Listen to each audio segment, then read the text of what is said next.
हम लोग कल मौर्योत्तरकालीन धर्म पढ़ रहे थे। क्या पढ़ रहे थे? धर्म पढ़ रहे थे। धर्म में हम लोगों ने बहुत कुछ पढ़ा। एक दो पॉइंट में और चाहता हूं कि आपको क्लियर कर दूं। यहाँ पर देखिए, उत्तर प्रदेश में एक जगह है सीतापुर। कौन सा जगह है? सीतापुर। लखनऊ से ये लगभग 60 या 70 किलोमीटर दूर होगा। लखनऊ से 60-70 किलोमीटर दूर होगा। लखनऊ लखीमपुर खीरी जो हाईवे है, उसी में बीच में सीतापुर पड़ता है। तो यहाँ पर जो है ना, एक जगह मिला है नमिष्यारण तीर्थ। नमिष्यारण तीर्थ, ठीक। यहाँ ये जो तीर्थ है नमिष्यारण, ये 60,000 ऋषि मुनि की भूमि है। 60,000 ऋषि मुनि यहाँ पर तपस्या किए थे। यहाँ पर महाभारत का कथा इन 60,000 ऋषि मुनि को सुनाया गया था, और सुनाने वाले थे ऋषि सूत। कौन सुनाए थे? ऋषि सूत ने सुनाया था इन लोगों को। यह नमिष्यारण तीर्थ के बारे में थोड़ा सा जानकारी है, जो उत्तर प्रदेश में बराबर पूछा जाता है कि नमिष्यारण तीर्थ कहाँ है, तो सीतापुर में है। और यहाँ पर 60,000 ऋषि मुनि का भूमि है। यहाँ पर महाभारत का कथा इन 60,000 ऋषि मुनि को ऋषि सूत ने सुनाया था। एक है, उत्तर प्रदेश में यह सवाल पूछा जाता है कि राम और हनुमान का भेंट जो है वो रामायण के किस कांड में हुआ है? तो देखिए, रामायण जो है वो लिखा गया है किनके द्वारा? वाल्मीकि के द्वारा। कौन लिखा है रामायण? वाल्मीकि के द्वारा लिखा गया। और वाल्मीकि के रामायण में 7 कांड है। कितने कांड हैं? 7 कांड का अर्थ हुआ अध्याय। अध्याय हुआ। इसी का चौथा कांड है किष्किंधा कांड। इसका चौथा कांड कौन सा कांड है? किष्किंधा कांड। इसी किष्किंधा कांड में राम और हनुमान का प्रथम मिलन है। हनुमान से पहली बार किष्किंधा कांड में ही राम का मिलन हुआ है। और इसी किष्किंधा कांड में भगवान राम ने राजा बलि का हत्या कर दिया था। धोखे से राजा बलि को मारा था, और फिर सुग्रीव को वानर का राजा बनाया था। सुग्रीव को क्या बनाया था? वानर का राजा बनाया था। ये नमिष्यारण में ही है। सॉरी, ये रामायण में वाल्मीकि के किष्किंधा कांड में है। किसमें है? किष्किंधा कांड में ही है कि हनुमान और राम का मिलन है। फिर राम ने राजा बलि का हत्या किया और सुग्रीव को वानर का राजा बनाया। उसके बाद जो एक नेक्स्ट चीज है, कल हम लोग निष्काम कर्म योग पर बहुत चर्चा कर रहे थे। कल हम लोग निष्काम कर्म योग पर चर्चा कर रहे थे। देखिए, इसका लोग गलत अर्थ लगा लेते हैं। इसका अर्थ लगा लेते हैं कि काम जो है आप किसी निष्काम भावना से कीजिए, समझे? लेकिन ऐसा बात नहीं है। निष्काम कर्म योग में जो है ज्ञान, भक्ति और कर्म का समन्वय है, और इसी के द्वारा आपको मोक्ष मिलेगा। जो निष्काम कर्म योग है वो ज्ञान, भक्ति और कर्म तीनों का मिलन है। यह नहीं है कि सिर्फ कर्म करते जाइए, वो ज्ञान भी है, भक्ति भी है, कर्म भी है। देखिए, कर्म अगर बिना ज्ञान का कीजिएगा वो भी ठीक नहीं है। कर्म में भक्ति भी होना चाहिए। ये बहुत ही निष्काम कर्म योग जो है ना, लोग इसका आधा व्याख्या कर लेते हैं, चाहे बेकार की व्याख्या कर देते हैं कि कर्म करते जाइए, फल की चिंता न करें। ऐसा बात नहीं है। इसमें आप वही ज्ञान, निष्काम कर्म का अर्थ है कि ज्ञान, भक्ति और कर्म में सुंदर समन्वय हो। और ये श्रीमद् भागवत गीता का यही जो है उपदेश भी है कि मोक्ष प्राप्ति के लिए, मोक्ष का अर्थ ज्ञान भी प्राप्ति, जो भी कह लीजिए, आपको ज्ञान, भक्ति और कर्म में जो है तालमेल होना चाहिए। ज्ञान, भक्ति और कर्म में तालमेल होना चाहिए। ये सब थोड़ा सा आपको ध्यान देना होगा। देखिए, हम लोगों ने कल पढ़ा था वैष्णव संप्रदाय, है ना? वैष्णव संप्रदाय पढ़ा था। तो वैष्णव संप्रदाय को उत्तर भारत का हम लोगों ने पढ़ लिया था, लेकिन दक्षिण भारत में वैष्णव संप्रदाय तो हम लोग नहीं पढ़े थे। तो जिस तरीके से नैनार संत 63 थे, उसी तरह दक्षिण भारत में वैष्णव संत को कहा गया अलवार, ठीक। और इनकी संख्या 12 थी। इनकी संख्या कितनी थी? 12 थी। इन्होंने ही दक्षिण भारत में, अलवार संतों ने ही दक्षिण भारत में वैष्णव संप्रदाय को फैलाया था, ठीक। ये विष्णु के अनुयायी थे। इनमें 3 बहुत इंपॉर्टेंट थे। एक थे तिरुमंगई, एक थे तिरुमंगई, ये काफी इंपॉर्टेंट वैष्णव संत थे या अलवार संत थे। और एक थे केरल के राजा कुलशेखर, ये भी काफी इंपॉर्टेंट थे। और इसी में एक है आपको अंडाल, ये अंडाल जो है महिला है, महिला अलवार संत है, ठीक। और इनको दक्षिण का मीराबाई भी कहा जाता है, अंडाल को दक्षिण का मीराबाई भी कहा जाता है, ठीक। ये थोड़ा सा आप लोग ध्यान में रखिएगा। उसके बाद एक चीज और मैं बताना चाह रहा था, धर्म में ही जो इंपॉर्टेंट है, अरिष्टनेमी का हमने कहा था कि चर्चा किया गया है, जैन तीर्थंकर अरिष्टनेमी को माना गया है, अरिष्टनेमी को जैन तीर्थंकर माना गया है। और ये जो है आपको इनका कृष्ण से पहचान किया गया है, ठीक, कृष्ण से पहचान किया गया है।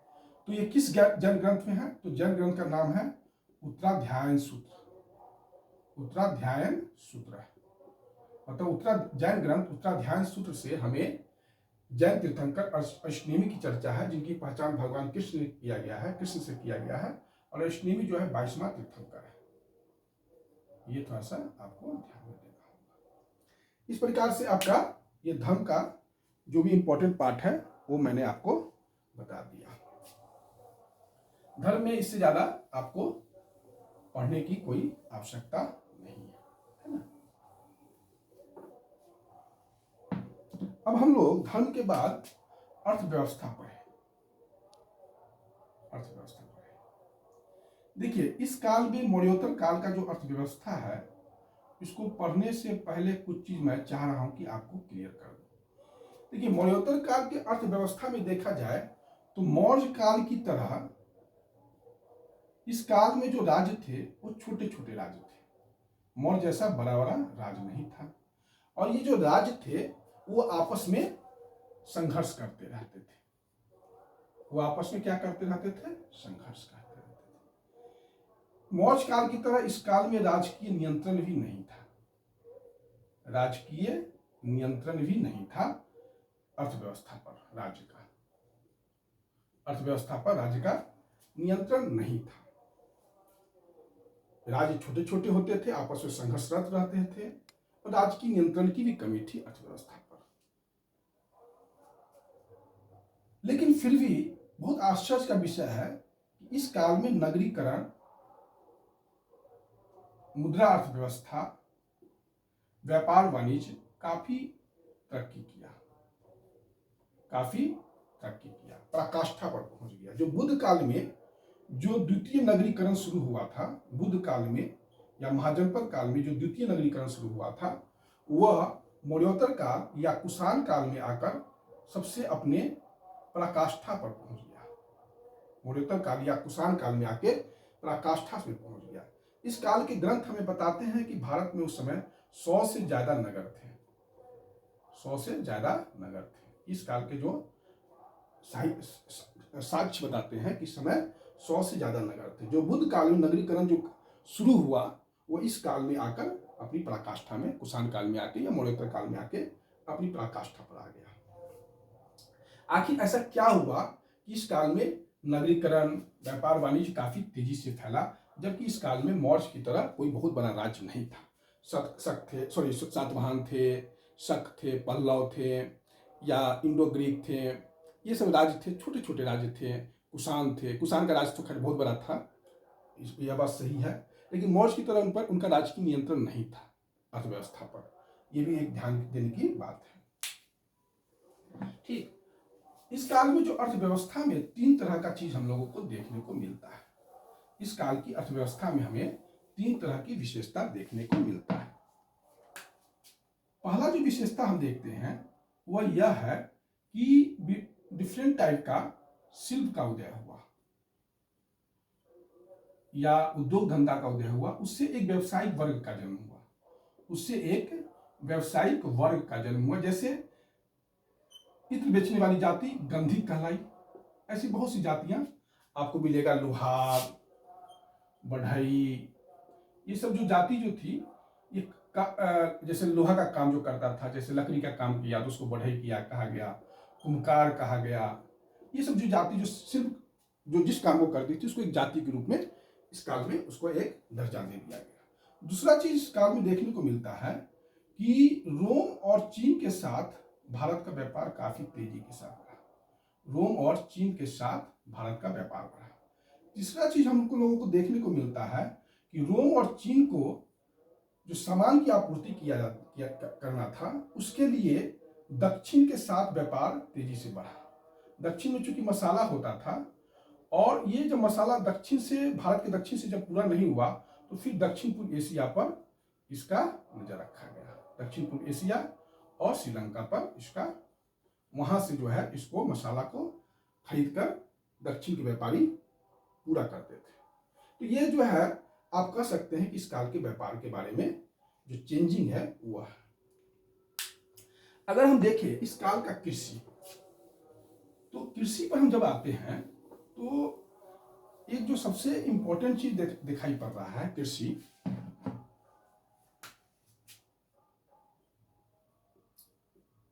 मौर्य काल में कृषि पर राज्य का काफी नियंत्रण था। मौर्य काल में कृषि पर, और अब मैंने सीताध्यक्ष एक अधिकारी का चर्चा किया था जो राजकीय भूमि का देखभाल करता था। इस काल में राजकीय भूमि का वैसा कोई कॉन्सेप्ट नहीं था और आपको मैंने कहा था कि भूमि दान देने का काम इसी काल में शुरू हुआ। सातवाहन राजाओं ने भूमि दान देने का काम शुरू किया, लेकिन इस समय जो भूमि दान दिया जाता था वो राजस्व का दान नहीं किया जाता था। भू राजस्व का दान नहीं किया जाता था। भू राजस्व राज्य को देना पड़ता था, जिसको दान, जो दान ग्रहीता को, दान जो लेता था वो राज्य को भू राजस्व देता था। लेकिन जब कुषाण काल में एक प्रकार का शुरू हुआ अक्षय नीवी अनुदान, इसको कहा गया अक्षय नीवी अनुदान। इसमें जो है दान जिसको दिया जाता था उसको अस्थायी रूप से भू राजस्व का भी दान कर, जमीन के साथ साथ अब भू राजस्व भी दान कर दिया जाता था। यह हुआ अक्षय नीवी अनुदान।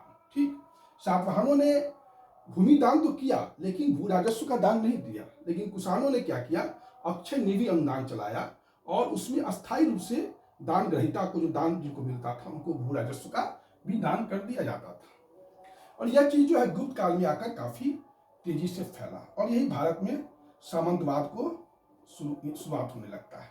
भूदान जो है धीमे धीमे, पहले भू राजस्व जमीन दान होता था, अब जो है भू राजस्व का ही दान होने लगा। यही धीमे धीमे बढ़कर भारत में सामंतवाद की ओर बढ़ता चला जाएगा। अगर हम लोग देखें एक चीज कि राज्य जहां तक सिंचाई की बात है तो मैंने बताया था कि शक शासक रुद्रदामन ने सिंचाई की व्यवस्था किया था और गिरनार जो सुदर्शन झील है उसको अपने पैसे से बनवाया था, मरम्मत करवाया था, ये मैंने बताया था। सातवाहन राजाओं ने भी नहर बनवाया और कुषाण राजाओं ने भी नहर बनवाया। कहने का अर्थ इस काल में राज्य जो है सिंचाई का व्यवस्था करता था। यह है आपका कृषि, है ना। लेकिन इस समय एक चीज है कि कृषि टैक्स कलेक्टर का जैसे अधिकारी का हम यहाँ पर बहुत ज्यादा चर्चा नहीं देखते हैं। यहाँ पर टैक्स मतलब कलेक्शन करने वाले अधिकारी का बहुत चर्चा नहीं देखते हैं। लेकिन इस काल में जो सबसे तेजी से बात है कि व्यापार वाणिज्य में मुद्रा अर्थव्यवस्था की शुरुआत हो गई। व्यापार वाणिज्य में मुद्रा अर्थव्यवस्था की शुरुआत हो गई और इंडो ग्रीक शासकों ने सबसे पहले भारत में सोना का सिक्का जारी किया। ठीक, सोना का सिक्का जारी किया। कुजुन कन्फ्यूशस ने सबसे पहले तांबा का सिक्का जारी किया, ये, और फिर बीम कन्फ्यूशस ने सोना का सिक्का जारी किया। कुषाण शासकों ने पहली बार सोना का सिक्का जारी किया और बहुत बड़ी मात्रा में, बहुत शुद्ध मात्रा में इनके सोने के सिक्के होते थे कुषाण शासकों के, है ना। और इन्होंने भी तांबा का सिक्का जारी किया था। इन्होंने भी तांबा का सिक्का जारी किया था।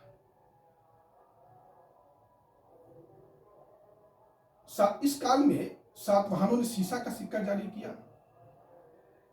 सीसा का, देखिए सीसा का जो ढलाई होता था भारत में प्रथम शताब्दी एडी से शुरू हुआ। सिक्का का ढलाई जो है भारत में प्रथम शताब्दी एडी से शुरू हुआ। यूनानी शासकों ने चांदी का द्रव्य सिक्का भी चलाया था। लेकिन देखिए, सोना और चांदी के सिक्कों के आधार पर व्यापार जो है उच्च स्तर का व्यापार तो होता था, लेकिन निम्न जो दैनिक लेन देन होता था उसके लिए कुषाण शासकों ने भारी मात्रा में तांबा का सिक्का चलाया। कुषाण शासकों ने भारी मात्रा में तांबा का सिक्का चलाया। कहने का अर्थ इस काल में पहली बार मुद्रा अर्थव्यवस्था एंट्री कर गया व्यापार वाणिज्य में, और सोना का नियमित सिक्का जारी करने वाला कोई शासक था तो वो कुषाण शासक ही थे, और सबसे शुद्ध सोना का सिक्का इन्होंने ही जारी किया था। 124 ग्रेन का शुद्ध सोना का सिक्का इन्होंने ही जारी किया था, ग्रेन का। तो ये मुद्रा अर्थव्यवस्था जो है एंट्री कर रहा है आपका व्यापार और वाणिज्य में। इसी के साथ जो है हम देखते हैं कि अब जो है उद्योग और शिल्प, अब हम तो दूसरा पॉइंट पढ़ेंगे, उद्योग और शिल्प।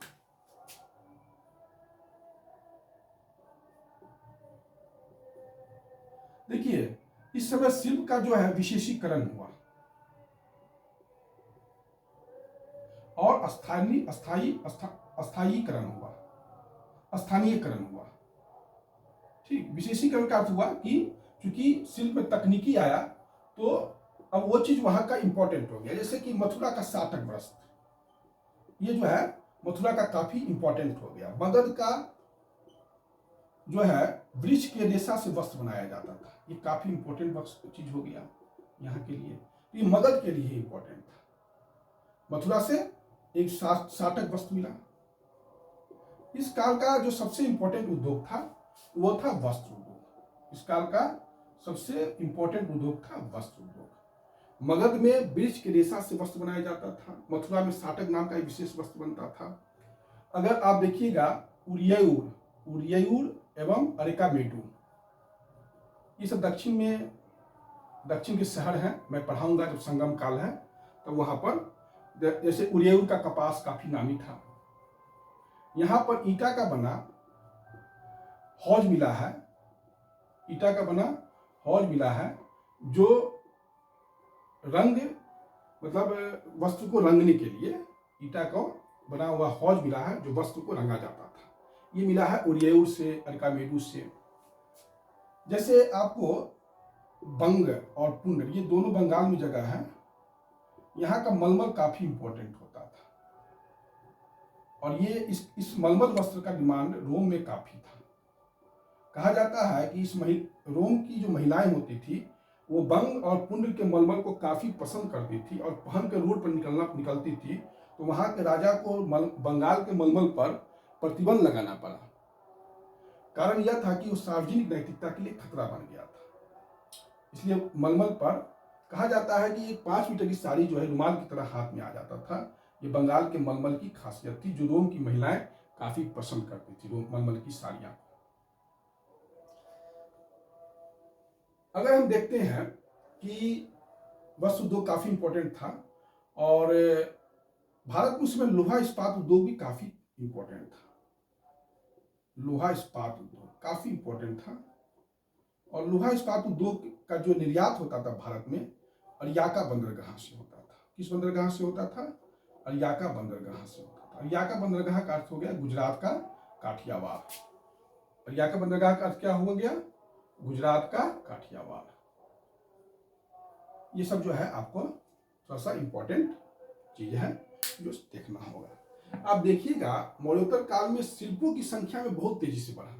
मतलब पूरे प्राचीन भारत में देखा जाए तो मौर्योत्तर काल में शिल्प की संख्या बहुत तेजी से बढ़ी। इसका प्रमाण उस समय के ग्रंथ भी देते हैं।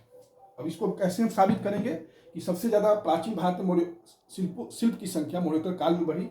तो देखिए, जातक ग्रंथ में शिल्प की संख्या 18 है। जातक ग्रंथ में शिल्प की संख्या 18 है। दीघ निकाय में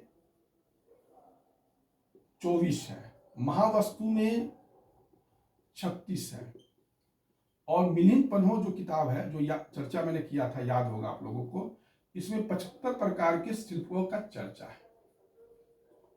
तो आप समझ जाइए कि कितनी मात्रा में शिल्प का संख्या तेजी से बढ़ा मौर्योत्तर काल में। अगर पूछा जाए कि प्राचीन भारत में सबसे ज्यादा शिल्पों की संख्या में वृद्धि किस काल में हुआ, तो वह हुआ मौर्योत्तर काल में ही जाकर होगा।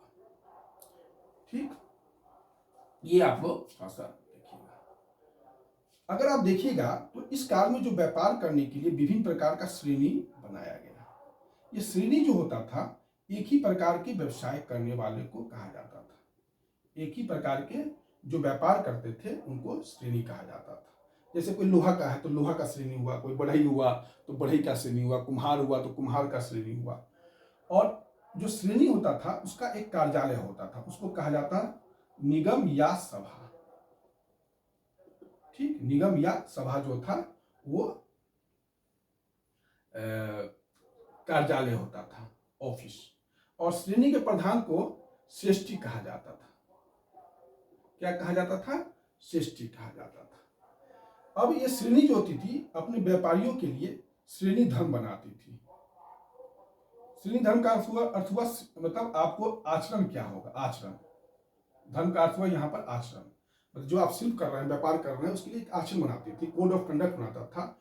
और ये सबको राज्य के द्वारा मान्यता मिला था, राज्य की द्वारा मान्यता था। श्रेणी जो है बैंक की तरह भी काम करती थी, बैंक की तरह काम भी करती थी।